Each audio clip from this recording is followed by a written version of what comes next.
Entonces, como el cerebro está dentro de la masa de huesos que no se expande, entonces hay una lesión en cualquiera de estos medicamentos que va a expandir y va a hacer que los otros componentes disminuyan de tamaño. No va a aumentar el tamaño fuera del cerebro, porque el cerebro es un hueso que no se puede expandir. En la práctica solo eso es la hipertensión intracraniana. Ahora bien, ¿cuál es la causa más común de aumento de la presión intracraniana? ¿Cuántos les han dicho que es lo normal de la presión intracraniana? ¿20? 10, ¿no? Hasta 15 como máximo. Y en general, la presión intracraniana es muy difícil de ser medida. Para medir la presión dentro del cráneo se necesita introducir un catéter, ¿no? Y a través de eso se puede medir. Lo correcto es tener un catéter que tenga fibra óptica y que esté conectado a un monitor especial de medición intracraniana, ¿no? ¿Y para qué sirve la medida de la presión intracraniana? Para detectar si hay hipertensión endocraniana. Y si hay hipertensión endocraniana, ¿qué uno debe hacer? Tratar de disminuir esa presión endocraniana, viendo cuál es la causa. Generalmente son hematomas. Y entonces trata de disminuir con el objeto de que disminuya la presión y no haya lesiones, ¿no? Pero para eso hay un tiempo determinado. Y se postulaba que la medición de la presión intracraniana en los países desarrollados, que tienen fibra óptica, etc., permitía hacer un tratamiento más pronto que si no tenías, ¿no? Entonces, aproximadamente el año 2005, yo creo que yo tuve una reunión en Iquique con unos investigadores argentinos y los invité a que nos hablen aquí de manejo de trauma grave de cráneo. ¿Por qué? Porque la etiología más frecuente de la hipertensión intracraniana es el trauma de cráneo, ¿no? Claro, ellos nos preguntaron, ¿y ustedes cómo manejan el trauma de cráneo? Miren, la presión intracraniana aquí no se mide en ninguna parte. Y en general en el mundo se mide muy poco, ¿no? Países tan desarrollados como Estados Unidos miden, no en todos los hospitales, miden en algunos lugares. Y entonces ustedes, ¿cómo hacen el manejo? Esa es la pregunta. ¿Cómo hacen el manejo del trauma de cráneo que produce hipertensión intracraniana? Entonces nuestra respuesta fue que lo hacemos con un seguimiento en base a la tomografía. La tomografía, bueno, algo que está aumentando la presión intracraniana y en función a eso se hace el tratamiento, ¿no?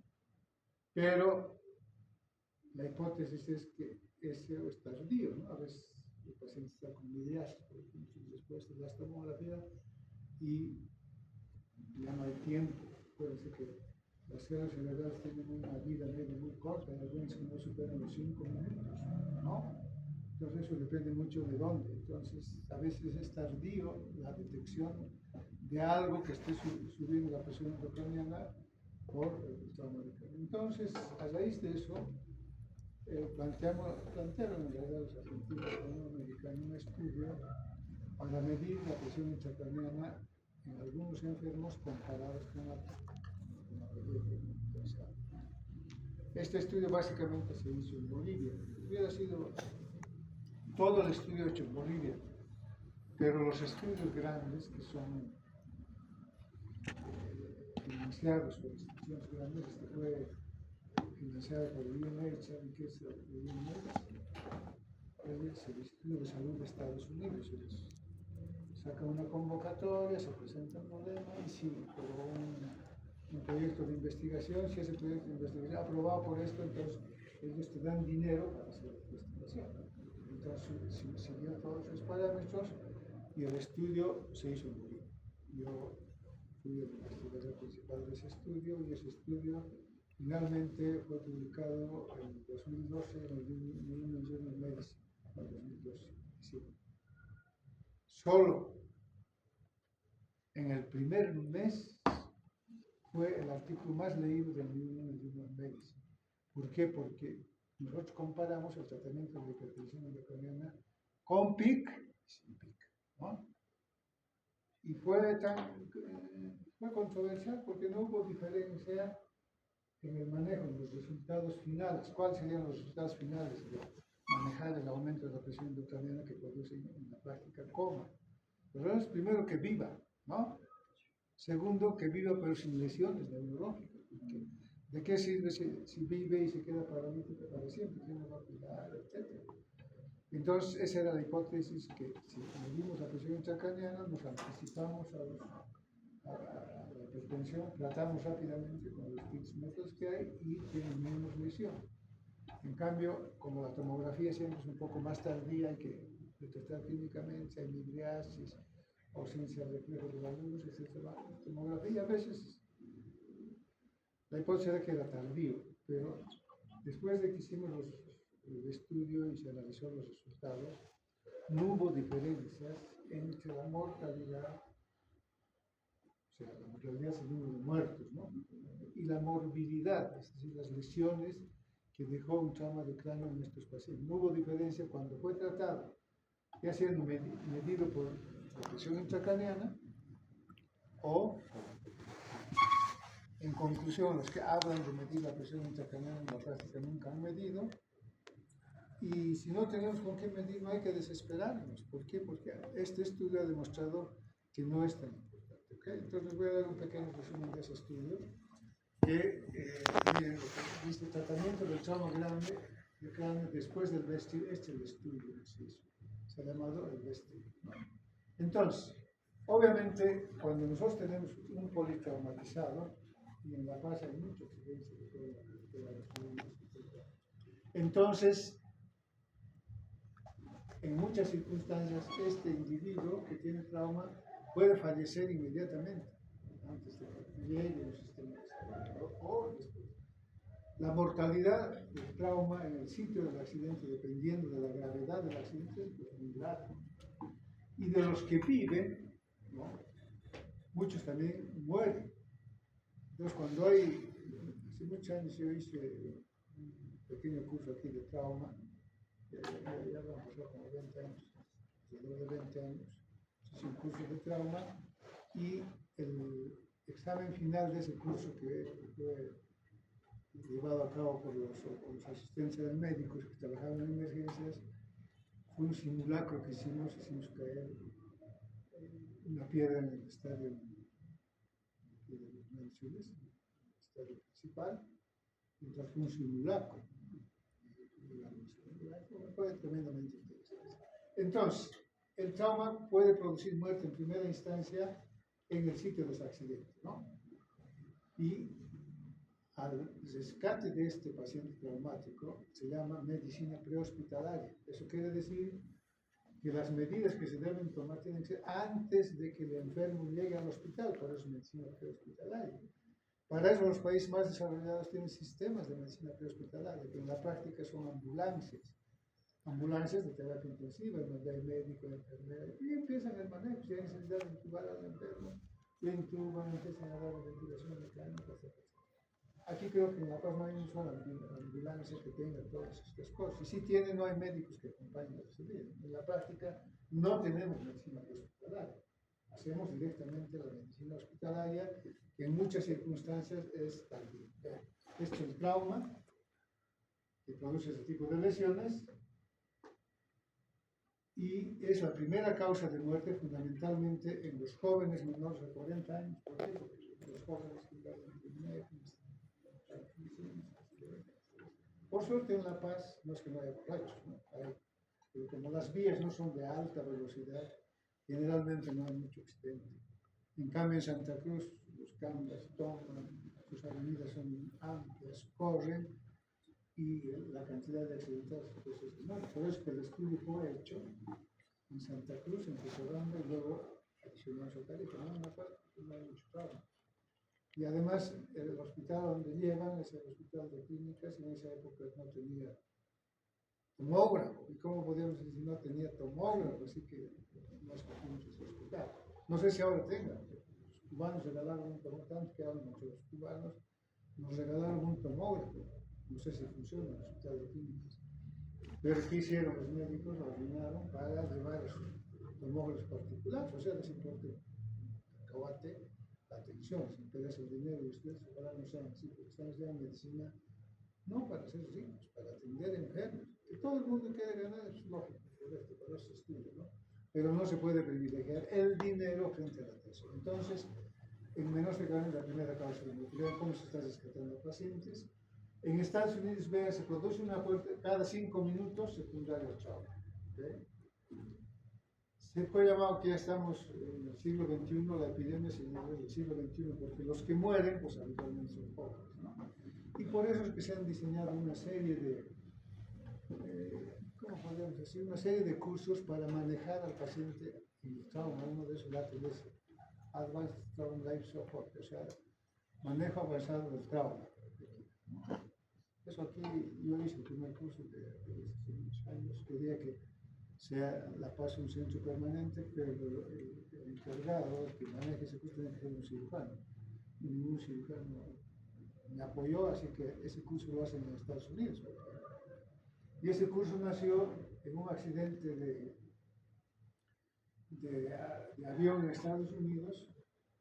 Médico perdió a todo su familia, pero vio cómo después de que un avión se estrelló, el rescate era de la manera más inadecuada, y ahí diseñó ese sistema que se llama el manejo avanzado del trauma, ¿no? Y sobre todo el estudio del tiempo que debes hacer. Eso es frecuentemente ¿okay? Y la sobrevida, ¿con qué está relacionada? Con el tiempo de rescate del paciente. Claro, vean ustedes, a mayor tiempo, mayor mortalidad. Vean, en la Primera Guerra Mundial, ¿cuánto tardaban en trasladar a este paciente a un centro hospitalario? Entre 12 a 18 horas. La mortalidad de consecuencia era tremendamente alta, 85%. En la Segunda Guerra Mundial disminuyó a 12 horas y vean cómo la mortalidad también disminuyó a menos del 60%. En la guerra de Corea en 2 a 4 horas, 24%, y en la de Vietnam, que fue en 1967, prácticamente hicieron la guerra y estaban ahí todos los sistemas de salud rescatando a los que eran fruto de esto, y la mortalidad fue del 17%. Esta diapositiva lo que quiere mostrarse es que es fundamental lo que no en el hospital, sino en la medicina hospital. Ahora la mortalidad debe ser menos en todas las guerras. Prácticamente hacen guerras por televisión y están rescatando a los enfermos rápidamente, ¿no? Se mueren. La epidemiología es la primera causa de muerte e incapacidad transitoria en niños y adultos jóvenes, porque ya se ha dicho. En Estados Unidos, ve 1.600.000 traumatizados cada año. De estos, ahorita vamos a definir cómo se hace este procedimiento, 10% graves, moderados y leves. En los que hay que tener mucho cuidados en los graves. Mayor incidencia en el sexo masculino, aunque esto yo creo que está cambiando, porque ahora las mujeres también manejan mucho, ¿no? El grupo etario de 15 a 30 años y la mortalidad intrahospitalaria sigue siendo, aunque lo lleven al hospital, sigue habiendo mortalidad intrahospitalaria. ¿Y es a qué se debe? Fundamentalmente a complicaciones, shock séptico, infección, etc. En el primer momento, la muerte es secundario al daño. Dependiendo, a mayor daño, mayor mortalidad. Cuando llegue al hospital, ¿sigue habiendo mortalidad? Sí. ¿A qué se debe? A las complicaciones que hay en este tipo de... Nos podemos preguntar, hay un solo trauma de cada. Vean, aquí hay 2 enfermos. Estas son las tomografías, esta es la lesión, prácticamente con lesiones similares. Esto es un hematoma, ¿no? En ambos. Pero vean, este señor está en terapia intensiva con todo lo que se da en terapia intensiva. Y esta señora con una lesión prácticamente similar está sin nada. O sea, ¿hay un solo trauma de cráneo? No, hay varios. ¿De qué depende? De muchos factores, ¿no? De muchos factores.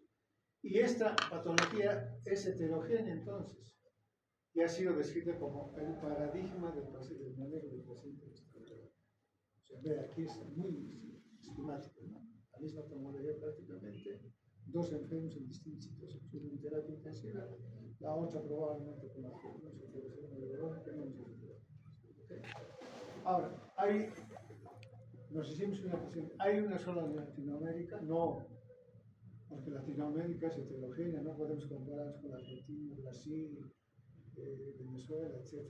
Nuestros lugares como tienen mayores recursos de salud, también la atención es mejor. En cambio, en Bolivia, hoy habrá mejorado un poco, pero no. Entonces, obviamente estamos desprotegidos. Entonces, cuando un paciente tiene un trauma, la atención debe seguir los siguientes pasos. Segundo ras del trauma, la prevención. ¿Podemos prevenir un accidente de tránsito? No podemos. Pero podemos hacer campañas de promoción para que los jóvenes y en general todos los individuos no conduzcan en estado de ebriedad, que es el primer factor, ¿no? En España se ha llegado, España es el país que más trasplanta de cadáveres. ¿Por qué? Porque los españoles, sobre todo los jóvenes, andaban mucho, se accidentaban. Hoy en España se ha reducido tanto que si un joven o alguien está manejando en estado de ebriedad y tiene un accidente, primero lo sancionan a ese señor que ha hecho el accidente, pero también, si fueron en una casa de reunión y bebió ahí, también al dueño que permitió que se salga. De tal manera que los accidentes en automovilistas ya disminuyen tremendamente. Y antes era el país donde más se trasplantaba. Eran jóvenes con traumas de cráneo, pero solo no funcionan muy bien, ¿no? Entonces podían trasplantar el riñón, el corazón. Hoy eso ha disminuido. Entonces, la mortalidad está en directa relación al trauma. Prevenir difícil. En el lugar del accidente, que es el primer lugar, la mortalidad es muy alta. Y en estas circunstancias, ¿a qué se debe la mortalidad? A la lesión primaria. ¿Cuál es la lesión primaria? Por ejemplo, entonces, dependiendo del tamaño de esa lesión, puede morir en ese momento y no hacemos nada. Y generalmente es irreversible. Y además, esta lesión primaria puede ser responsable en el transcurso del tiempo de las lesiones que quedan. ¿No? La segunda mortalidad, ¿dónde se produce? En el hospital. Y habitualmente esta segunda mortalidad se debe a complicaciones que los médicos tenemos la obligación de prevenir y tratar. Por ejemplo, lo primero que hay que hacer no es ir a ver el trauma, primero hay que ver la vía aérea. Estabilizar, que su presión esté en condiciones adecuadas. Y después de eso recién se lleva a crear una tomografía. ¿Qué es lo que sucede cuando la gente no sabe manejar? Lo primero que está pidiendo es una tomografía y no está protegiendo la vida del enfermo. Entonces, conclusión, son mensajes que les voy dando yo porque nadie les va a hablar de esta forma. Lo primero es proteger la vida. ¿Cómo se protege la vida? Manejando los dos sistemas que tienen que ver con la vida: el sistema cardiorrespiratorio, actuar, la presión mecánica, manejar la hemodinamia, etc. En las primeras dos la mortalidad sigue siendo alta, se traslada a emergencias, y la mortalidad sigue siendo también no tan alta, alrededor del 2%, horas, días, semanas después. ¿Y por qué mueren estos? Habitualmente porque hay es una mortalidad también. Miren, esta es la mortalidad del trauma en los países subdesarrollados y en los desarrollados. Vean esta gran diferencia de mortalidad que existe del 25 al 48%. ¿Y a qué se debe? Pues a la atención en el sitio del accidente. ¿Okay? Esa es la gran diferencia. Okay. En general, el manejo del trauma de cráneo, un hematoma, por ejemplo, ¿qué es lo que produce? Hipertensión intracraneal, ¿no? Habitualmente de la masa encefálica aumenta, tenemos un hematoma, eso produce aumento de la presión dentro del cráneo y hace que los otros dos componentes, que son el sistema linfático y vascular, se comprimen. De hecho, si no llega sangre, por ejemplo, a los tejidos cerebrales, ¿qué puede ocurrir? Muerte cerebral. Para que haya muerte cerebral tiene que haber evidencia de una lesión cerebral. ¿No? El otro día un colega hizo un diagnóstico de muerte cerebral y no había lesión cerebral. Por eso se llama muerte cerebral, porque hay evidencia de algo que está en el cerebro que finalmente conduzca a la muerte. ¿Y por qué se llama muerte cerebral? Se llama muerte cerebral porque el avance de la medicina ha hecho que, sobre todo en terapia intensiva, nosotros podamos soportar hoy el sistema cardiorrespiratorio, renal, etc. Tenemos un respirador, digamos, se puede transitoriamente reemplazar la función de bomba de ventilación, aparte de la bomba de circulación extrarrespiratoria. Pero lo que no se ha podido reemplazar hasta hoy es la función cerebral. El individuo, ¿cómo se diagnostica la muerte cerebral? Ausencia total de todo tipo de reflejo, no puede haber ni un solo reflejo. Basta que tenga respiración y lesión cerebral, no hay muerte. A reflexia generalizada. O sea, lesión cerebral, a reflexia generalizada, pero ¿en qué tipo de enfermo? Que estén con la hemodinamia estable, que no tengan hipotermia ni hipertermia, porque si hay esas cosas se puede estar enmascarando la muerte. ¿Ok? Entonces, el manejo, siempre la posición de la cabeza a 80 grados, evitar la hipertermia, soporte nutricional de manera precoz, profilaxis de alcohol. Esto está en discusión, ya no se da. Profilaxis de sangrado clínico digestivo, bloqueadores H2, evitar lesiones por decuria, etc. Ok. Entonces, para evitar la hipertermia, podemos dar antibióticos, las calorías de 5 de peso por nutrición. Se utilizaba para la convulsión, la debilidad, que hoy ya no se utiliza, ya no es una medida pensada, solo se debe dar anticonvulsivantes cuando hay evidencia de que el individuo ha convulsionado. No se da como profilaxis, antes se daba como profilaxis. Hoy hay que dar como tratamiento. ¿Okay? Medidas. Se monitoriza al paciente, ver, se coloca en ventilación asistida, cuando se puede se monitoriza la presión intracraniana, etc. Y se debe hacer seguimiento de TAC. Vean, esto era lo que nosotros planteamos. Al ingreso y 48 horas después de la lesión cerebral. Pero la tomografía, como no medimos la presión intracraniana, la debemos además pedir si hay datos evidentes de compromiso neurológico, de deterioro neurológico. Parece que usted se aprende bien la escala de coma de Glasgow, ¿no? Digamos, tiene un paciente 10 de coma de Glasgow y de pronto aparece con 7. Eso quiere decir que ha habido un deterioro de la función neurológica y en ese momento hay que hacerle TAC para ver si hay hemorragias, hematomas, alguna cosa, y si hay, el neurocirujano verá si el Eustil para ese tratamiento quirúrgico, solo está permiten aquí medicamentos. Entonces, por estas dos diferencias hicimos un protocolo de estudio. Aquí dice Bolivia y Ecuador. En Ecuador entró al último porque no alcanzamos a recolectar todos los efectos, básicamente en Bolivia, ¿no? Entonces, el protocolo de tratamiento de pacientes sin monitoreo de la presión intracraniana. Suponíamos que había hipertensión intracraniana, pero no estaba monitorizado. Y hicimos dos grupos en este estudio. A la mitad de los enfermos, por este financiamiento de los estudios de la INH, se les colocó la PIC, a la mitad. Y a la otra mitad, no, para comparar cómo había sido el resultado final. Porque la hipótesis de esto era que si tú te anticipas en la medición de la presión intracraniana, detectas qué aumento, puedes hacer rápidamente el tratamiento. Y si haces rápidamente el tratamiento, también la hipótesis era que van a tener menos lesión, ya sea localizada, menos muerte, etc. En cambio, el TAC, que se supone que tomas cuando hay un deterioro neurológico, es tardío, y si es tardío, de manera de entonces se puede síntesis de ¿okay?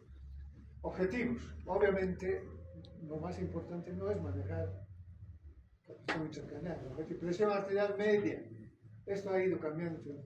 Los pacientes tienen que ser mantenidos con una presión arterial mayor a 90, esto ha ido cambiando. Hoy es a 80 de media. Eso garantiza una buena presión de perfusión cerebral.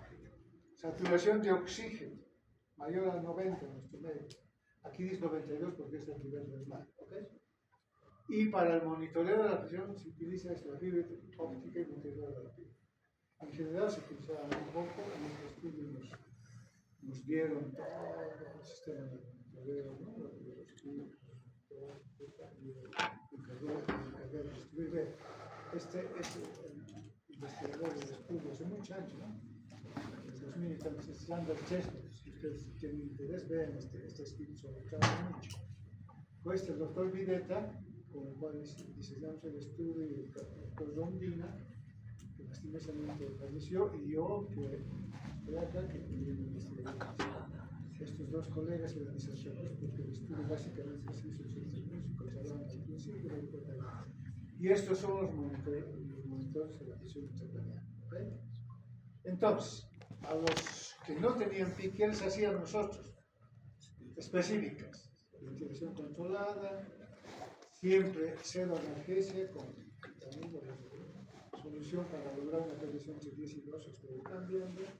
Obviamente, si la presión arterial media no era más de 90, le damos inotrópicos como la si es que es necesario. Y respecto a la sangre, mantener una hemoglobina porque transporta el oxígeno mayor a 7, ¿no? En nuestro medio tampoco nadie ha hecho estudio cuál es el nivel de cuál debemos transportar. Antes, o no sé si se lo siguen haciendo, ¿quién estaba sangrando? Sangre, no se da sangre. Solo se da cuando la hemoglobina es alrededor de 7. ¿Por qué? Porque con hemoglobina de 7 se garantiza un buen transporte de oxígeno. Yo creo que en nuestro medio también debe funcionar esto en La Paz. ¿Por qué? Porque es el valor mínimo, ¿no? Ok. Y terapéutica hiperfenomenal, manitol, etc. Se utiliza el manitol, que es una sustancia hipertónica que permite disminuir la presión intracraniana y además hace que haya mayor cantidad de oxígeno. En el transcurso de este empezó a utilizarse el cloruro de sodio hipertónico, quiere decir, ¿cuánto es lo isotónico? El cloruro de sodio. ¿Cuánto por ciento? Isotónico no quiere decir que la concentración del sodio sea la misma que porque si es igual es la tonicidad. Y eso es el ser humano. En todos los pacientes, tomografía de ingreso a las 48 horas y siempre que exista deterioro neurológico. Y la última, entonces este fue el primer enfermo al cual colocamos el catéter de presión intracraniana. Vamos a buena suerte del paciente. Lo habían operado, llegábamos, estaba en coma, entonces le colocamos el catéter para medir la presión intracraniana, estaba alta, como 20 y tantos. Entonces les dijimos a los cirujanos que entren a operar, ¿no? Entraron a operar, a tiempo se salvó, le sacaron controlaron la hipertensión, volvimos un mes después y este enfermo que ni se acordará de nosotros ya había sido de alta sin ningún compromiso neurológico. ¿Por qué? Porque fueron las medidas efectivas, ¿no?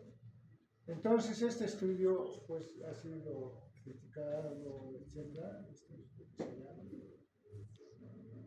Este fue el estudio y yo era el que seguía todo este tiempo, todos los meses en los cuales incluíamos a los pacientes, tantos pacientes, por ejemplo en este mes de noviembre 15 pacientes, de los cuales 2 estaban en el estudio nacional.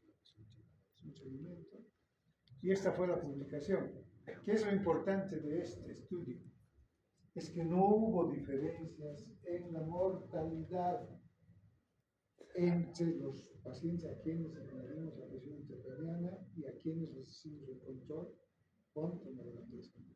No hubo. Y es diferente cómo las analizamos. Ver si el paciente nació cómo se tenía un indexo neurológico, hemiplegia, lo que fuera. Entonces no hubo diferencias, por eso esta es la curva.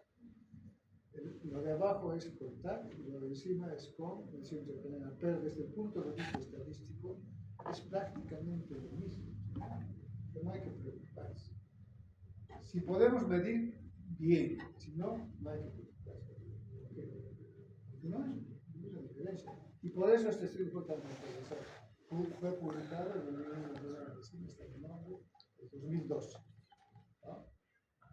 Y hace unos años, este protocolo, el tratamiento ¿en qué consiste? Lo que ya les he estado diciendo. Manejo adecuado del sistema respiratorio, manejo adecuado del sistema cardiovascular, porque para el trauma en sí mismo hay pocas cosas. Damos soluciones hipotónicas, hipertónicas también, con el objetivo de disminuir la presión intracraniana que se supone que está aumentada. ¿Okay? Y esta fue la conclusión. La supervisión a los 6 meses tenemos la mortalidad. Hicimos un seguimiento hasta los 6 meses para ver cómo habían quedado. Hay alguna gente que vivía en Catavi, fue a ver cómo estaba viviendo en Catavi. O sea, fue un estudio tremendamente complejo, ¿eh? Grupo con PIC y sin PIC no hubo diferencias. Lo importante es que no hubo diferencias. Y esta es la tabla final de mortalidad. Vean, no hay diferencias. Si aquí aplicamos, ustedes seguramente no les va a quedar bien a ustedes estudios, estadísticamente significativas, pero es prácticamente lo mismo. Okay. Conclusión. Para los pacientes con TEC grave no se demostró que la atención médica basada en el monitoreo de la PIC y su mantenimiento en 20 o menos sea superior a la atención basada sobre los estudios con imágenes y el examen. ¿Okay? Este es el estudio.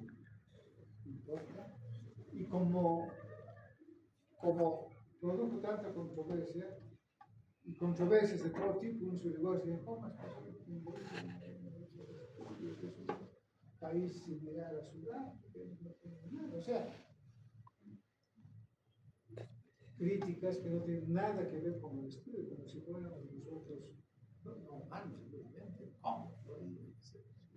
Entonces, este estudio, por eso los hacemos, demostró que también nosotros tenemos la capacidad de hacer buenas investigaciones. Es cuestión de relacionarnos con la gente adecuada, hacer todos los estudios. Este estudio duró la recolección de datos 2 años, los estudios son de 2 años aproximadamente. Y la recolección de datos que tienen que ver todos los signos,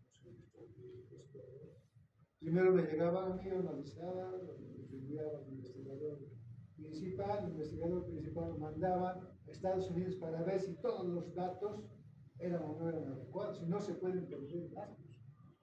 Solo en esas condiciones un estudio puede ser calificado, imagínense, publicado en el New England Journal of Medicine, que es la revista de más alto impacto.